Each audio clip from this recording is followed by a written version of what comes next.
This is Chuck Rapp with Multiply, a podcast to provide a word of encouragement for village church planters. As we continue to discuss the character traits of good, godly leaders, for the next several messages, we will look at Nehemiah. I find this Old Testament book and the man for whom it is named a fantastic study in leadership. Today's leadership qualities are humility, trustworthiness, courage, and boldness. In chapter 1, verses 4 through 6, we read, "When I heard these things, I sat down and wept. For some days I mourned and fasted and prayed before the God of heaven. Then I said, Lord, the God of heaven, the great and awesome God who keeps his covenant of love with those who love him and keep his commandments, let your ear be attentive and your eyes open to hear the prayer of your servant is praying.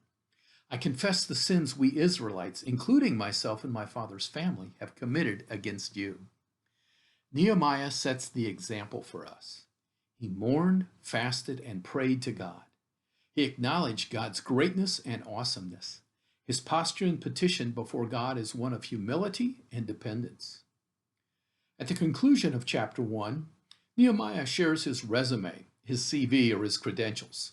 I was cupbearer to the king. While this may seem to be an insignificant role to us, this position required great trustworthiness. One of the cupbearer's duties was to choose and taste the king's wine to make certain it was not poisoned. Therefore, Nehemiah had the unreserved confidence of King Artaxerxes. He was a trustworthy man. The king's life was in the hands of Nehemiah. Next, we see that Nehemiah was a man of courage. We read in chapter 2, verses 2 and 3, "I was very much afraid, but I said to the king, 'May the king live forever. Why should my face not look sad when the city where my ancestors are buried in lies in ruins and its gates have been destroyed by fire?' There are times when godly leaders must acknowledge their fears, give them to the Lord, and entrust themselves to God's care and protection. In spite of, or in the midst of, fear, empowered by the Holy Spirit, we must move forward." Lastly, Nehemiah did move forward with boldness. We continue the story in chapter 2, verses 4 and 5.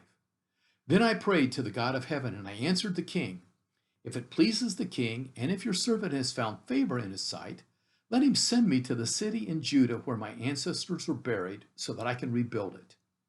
Notice that Nehemiah's first response was to pray. He then made a bold request of the king.